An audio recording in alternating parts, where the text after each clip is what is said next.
Movie lovers, movie lovers, movie lovers. We love to go to the movies and see the movie experience.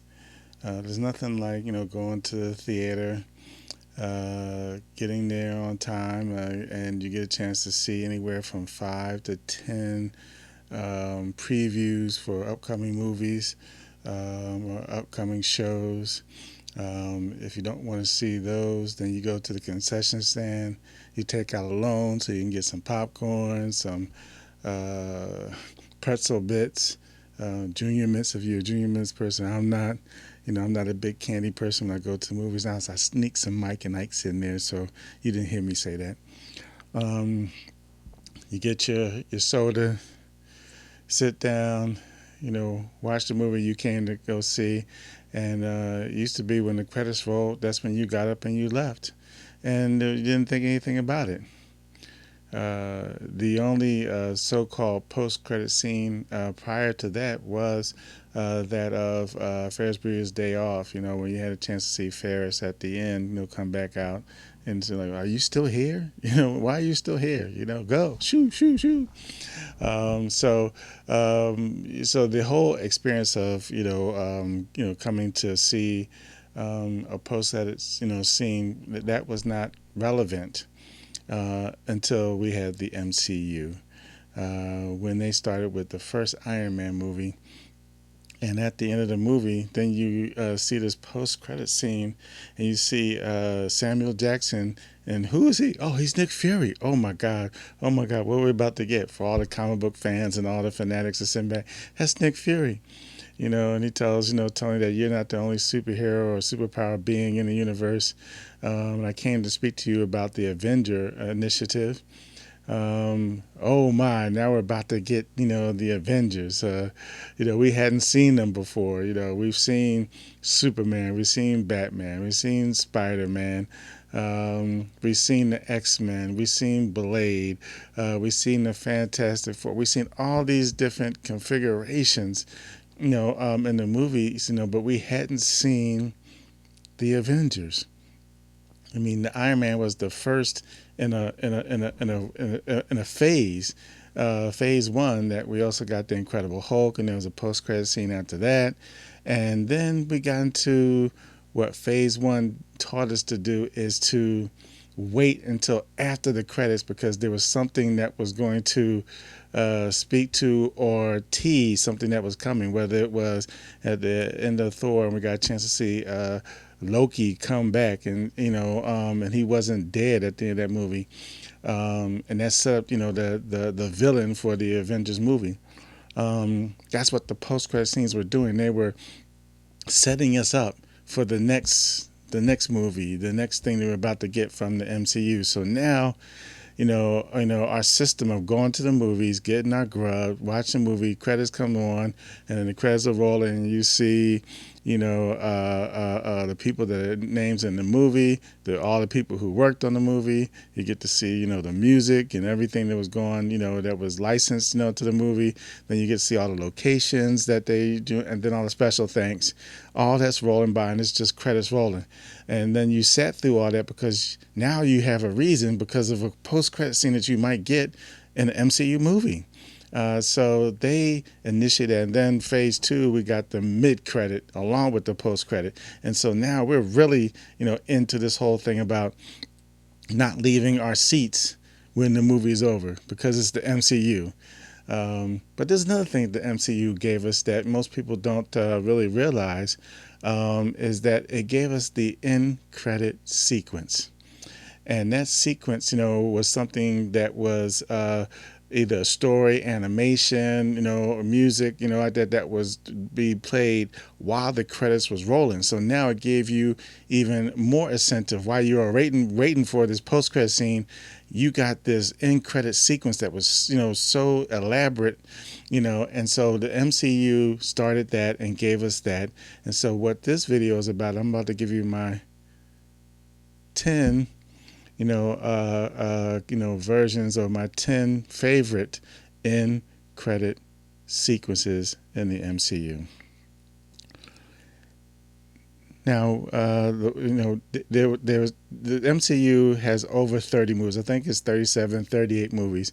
So to give 10, that's like one third, or almost one fourth of, how many movies that they did. So couldn't fit them all in this particular countdown. So here's a couple that are bubbling under, a couple ones that didn't make the cut.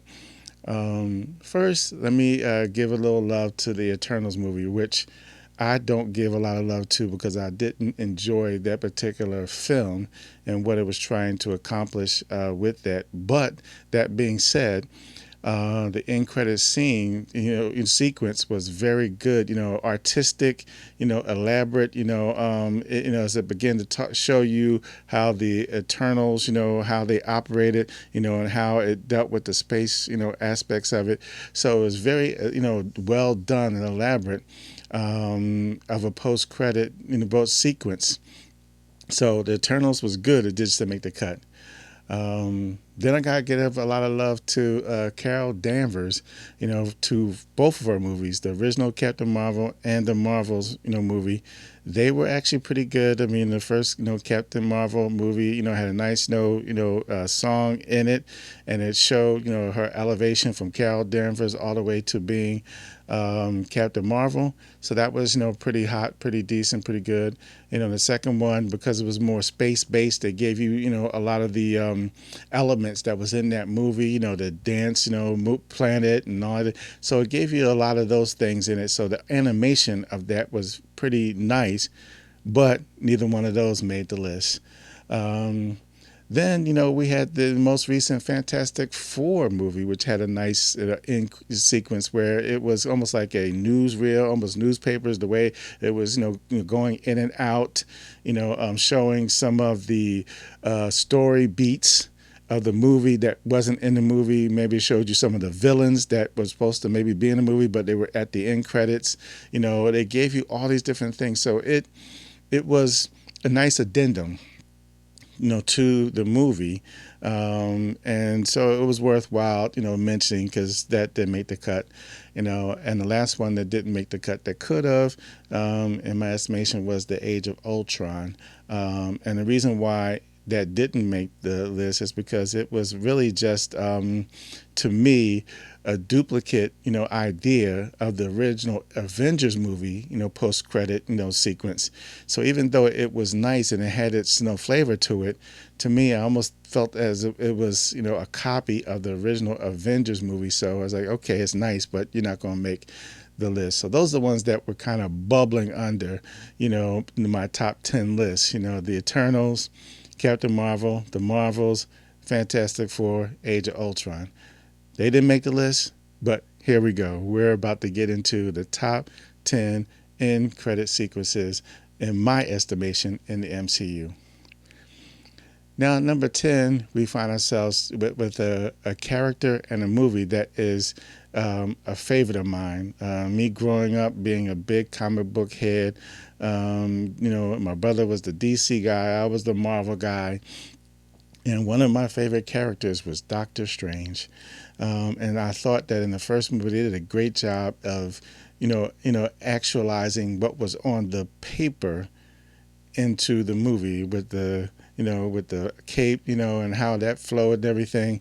And so the post credit sequence is very simplistic, as it has, some animation to it, but and the music is not, kind of like laid back, but it is kind of symbolic of like the movie, because the music that was created, it flows with the concept of the movie. So the post-credit sequence, even though it's not as dynamic as some of the other ones on the list, it was simplistic and it was a nice little, addition, to the movie because it flowed from the last scene right into that animation and everything. So I thought they did a great job with that. So at number 10 was the post-credit sequence in the Doctor Strange movie.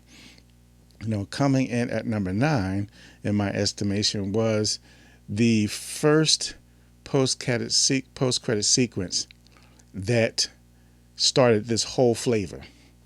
and that was the Captain America First Avenger, post credit sequence. Up until that point, we hadn't really got, a sequence. We had, a couple of addendums, to the movie, but this was the first time we actually had an actual sequence, and it was very animated because it tried to, showcase some of the flavor of the 1940s, the females and the males that were in that, like stuff that you would see in the newspaper reels or on the, if you were selling food or something like that, they had cartoon, animations. And so that's what they showed during this whole post-credit scene. They showed, some of the airplanes and some of the things that, described what that movie is all about in the 1940s. And as an extra bonus, for me, is that the post credit sequence rolled into the Captain America theme song, and that played the rest of the credits and so forth. So, and I'm a big fan of the Captain America theme song, so it rolled right into it. So that was like a somebody running a race and they hand all the baton. That's what, Captain America First Avenger did with the post-credit sequence. They hand the baton, to his theme song to get the rest of the whole, in movie, experience. And so from there, then it became a thing. Creating, whether it was animation, whether it was storytelling, whether it's with, hiring, high-end music, composers, but then the whole end credit sequence grew out of what was the Captain America First Avenger, end credit sequence. So that's why it came in at number 9. Now number 8, is Ant-Man and the Wasp. Now the other two movies, they had the same music, sort of a different flavor, but this one was the one that was completely different because it started, using the whole concept of Ant-Man, and the Wasp being small characters, and they were actually, really replaying some of the film with smaller characters. And so it was almost like if you were someone who, like to play with, your superhero, action figures. That's what this felt like, almost like an action figure type end credit sequence.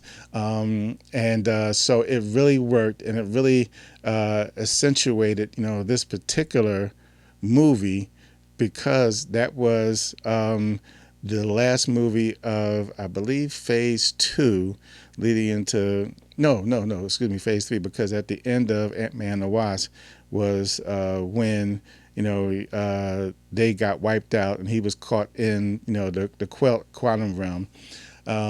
So that was what happened right after this post-credit sequence, so that gave a nice ending to that particular phase, and we got started from there. So I really enjoyed that particular end credit sequence. That's why that came in at number 8 on my countdown. At number 7 is Thor Ragnarok. Again, this was probably the best Thor movie. It had a nice blend of comedic and action, seriousness, and stakes. The movie had all that, and the post-credit scene, accentuated that or illuminated that because it was almost like a cartoon version of what happened in the movie, with the music theme that was created for that particular movie. So watching that post-credit scene, because it was, there was a mid-credit and a post-credit and before it and after it. So that was very exciting to see the action that, that was given in that particular post-credit sequence. So that's why for me, coming in at number 7 is Thor Ragnarok.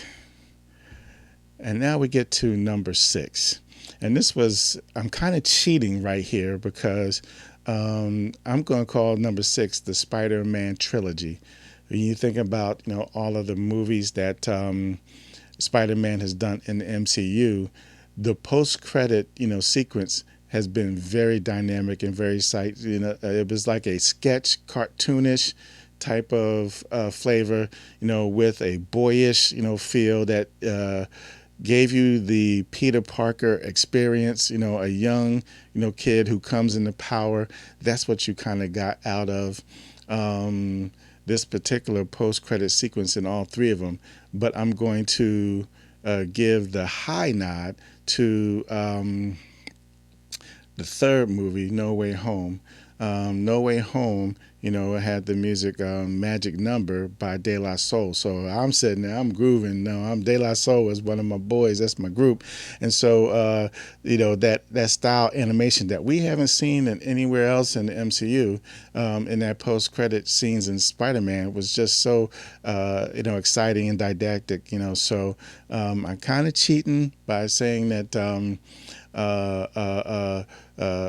we're going to have all three of them into number 6. But I didn't want to fill up the whole countdown by using 3 Spider-Mans because that takes 2, titles away. And I didn't think that was fair when you think about 38 type of movies. You want to try and fit as many as you can into the countdown. So that's why they came in at number 6. Now, number 5 is the OG. The one that really, really, really, started, some fanfare, and that is the original Avengers movie.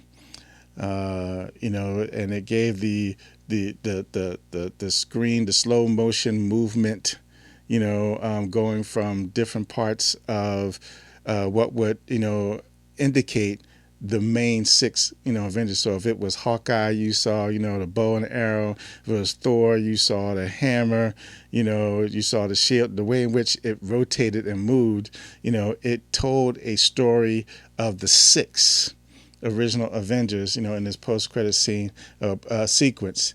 And so that really, took off because for me, that was the first time that I really felt that it was important to stay in the movie theater for the MC movie. And it was really by accident because the Avengers movie was so good because here I am for the first time seeing Iron Man, Captain America, Thor, Hulk done so well, and they're all in the same movie. Nick Fury and all like that. Hawkeye, they're all here, and so like a lot of the fans, the reason why they didn't leave is because we were all mesmerized. People would stand up, giving the stand ovation. That first weekend, and it was just so incredible. And then you see the post sequence. You're like you just mesmerized. So we didn't know that there was a dynamic post-credit screen coming,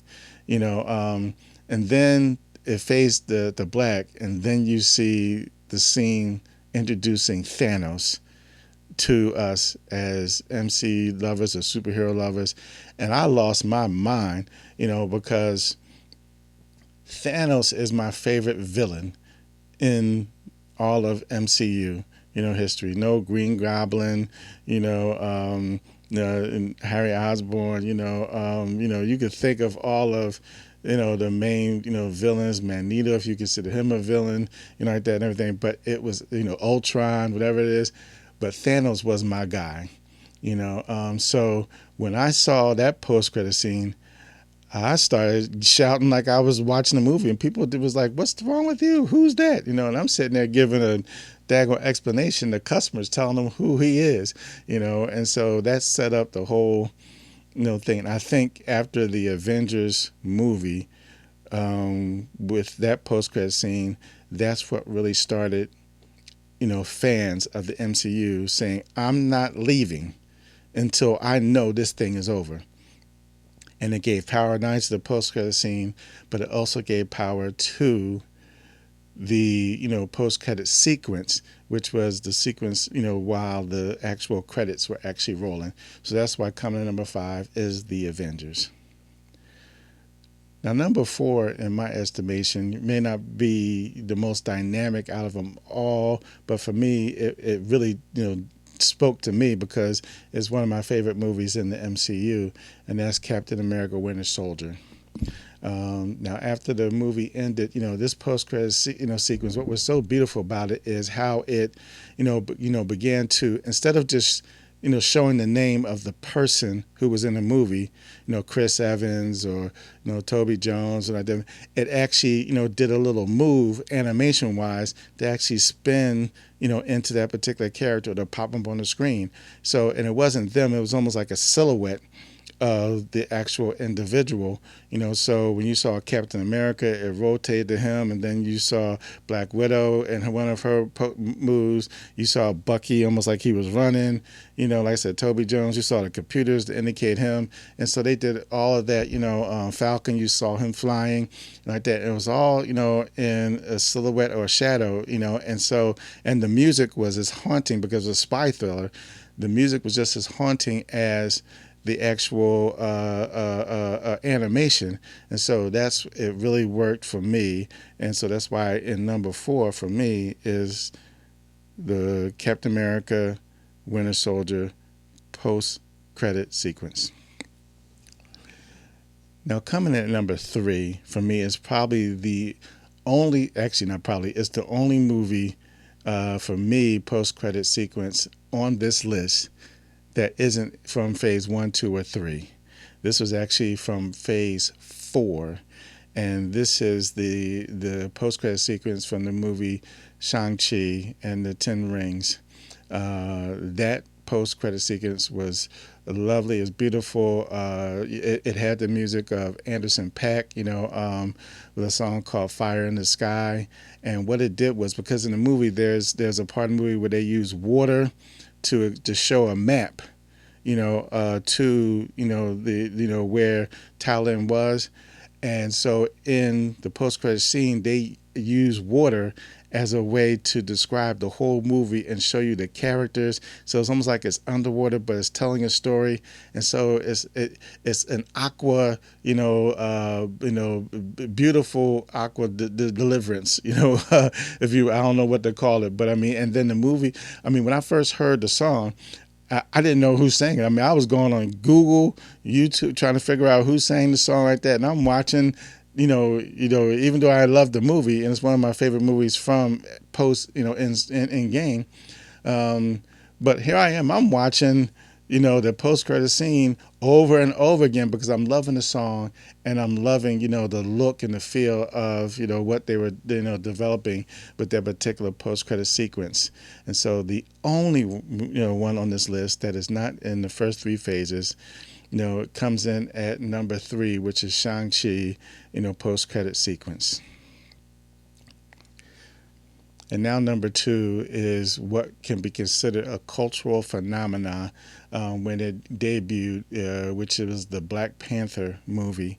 It really, spoke to so many different people. It's one of the highest grossing, films in North America, box office, not holistically around the world, but just box office in the top, I believe it's in the top 5, overall. It made that much money here in America. And the post-credit scene, because, the vibranium, was something that they put in everything, in their suits, and everything they built, and technology-wise. And so the post-credit scene almost used vibranium almost like it was a moving sand, almost like it was nanites, black nanites, the way in which, and so it showed you, the Panther God, and it showed you, Chadwick Boseman and all different, it showed, M'Baku, the face that he would put on the mask, it showed Shuri's, hands, but it didn't just do it, just show hands. It actually showed it as it morphed from one to the other using this black, sand, if you will. And so it was so very glorious with, music, called, All the Stars by Kendrick Lamar and SZA, so that was hot, I mean, you could listen to that song even without, the post-credit sequence, but it was definitely worth watching over and over again. And so that's a great job at using animation to tell the story of the movie.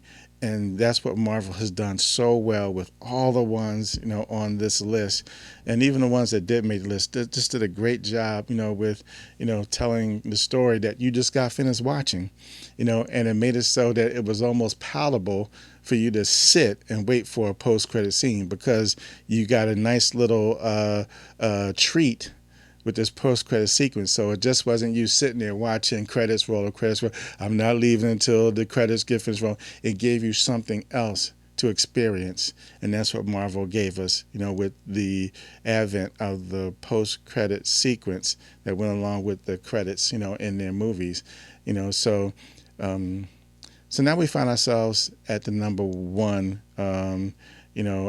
title, and for me, this was easy, to choose. This was easy to pick, um, and that was the post-credit sequence of Avengers Endgame. Now, the movie Endgame was one of those movies that it actually had a lot of heavy lifting to do, because it actually had to tie a bow into three phases, and which was like 20 something movies, or 15 to 20 something movies. It had to put it all together in this one particular film. So yeah, there might have been some parts of it that was fan service, to try and but we needed that, because we had went through this whole three phases, all these different movies. We needed fan service, and Avengers Endgame gave us that. And the post credit sequence to me was incredible, awesome. It was almost like sometimes if you go out to dinner and the side dish is almost like a meal. So maybe it's macaroni and shrimp, or lobster or something like that, lobster, macaroni dish like that. And so that's so exciting, so delicious that you're like, man, do I need, the full course meal? This actually, did the thing. And that's what the post credit sequence did, in Avengers Endgame, because it laid out every single major character that has made the MCU up to that point in that particular sequence. So you saw even not just main characters have movies, but you saw tertiary characters, secondary characters, like an Aunt May, or just so many different characters that were like on the sidelines, Ramonda from Black Panther, you saw so many different characters like that, and it was almost like we're giving props to everybody who made these three phases what it is, and the music was just a beautiful orchestrated flavor until you got to the exact end, and then to me the chef's kiss was how they highlighted the six major Avengers, in the MCU. So you get, they give you Hawkeye, then they give you Black Widow, then they give you Thor, then they give you Hulk, then they give you the main two last, Captain America, and then they give you Iron Man.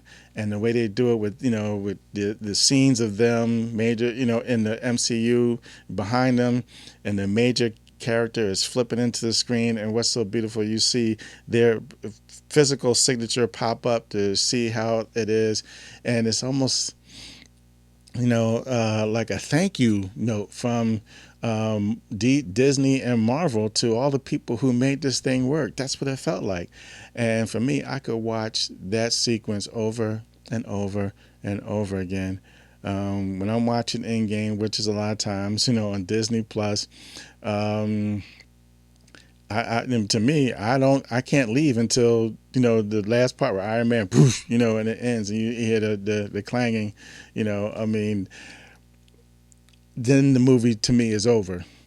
That's why I get a little, frustrated when I see when I watch the movie on like a TBS or something like that, and then they cut, the end credit sequence, or they speed it up so they get to the next movie. I'm like, yo, you cutting out, this favorite dish, I mean, we can't have that. What are you doing? So I enjoyed that particular one a lot, and I enjoy, all the Marvel movies, and we have been taught, we've been trained, to at the end of the movie to wait for a mid-credit scene, to wait for a post-credit scene. But in the middle of that, we also are taught to pay attention to the post-credit sequence. And so what we try to do with this particular video is just give you some of our favorites. So number 10, Doctor Strange. Number 9, Captain America, First Avenger. Number 8, Ant-Man and the Wasp. Number 7, Thor Ragnarok. Number 6, the Spider-Man trilogy, most importantly, No Way Home. And 5, the Avengers. 4, Captain America, Winter Soldier. 3, Shang-Chi and the Ten Rings. Number 2, the Black Panther. And number 1, Avengers Endgame. So much, enjoyment, so much love, for the MCU. And we're going to keep giving you videos on what we feel or what we think about the MCU before, now, and going forward. So if you are watching this video, hey, thank you for tuning in. This is the D-Man coming at you, just giving, his 2 cents on the MCU. If you agree with the top 10, let me know. If you don't, let me know if you would switch, different things, or if this one of the other, movies that I didn't mention, you think they belong, in the bubbling up, or they belong in the countdown. Also let me know. Take the chance, share this with your friends, subscribe, to Euphoria Media, and we'll keep giving you content that that you can enjoy about the MCU. So again, this is the D-Man coming at you. Peace.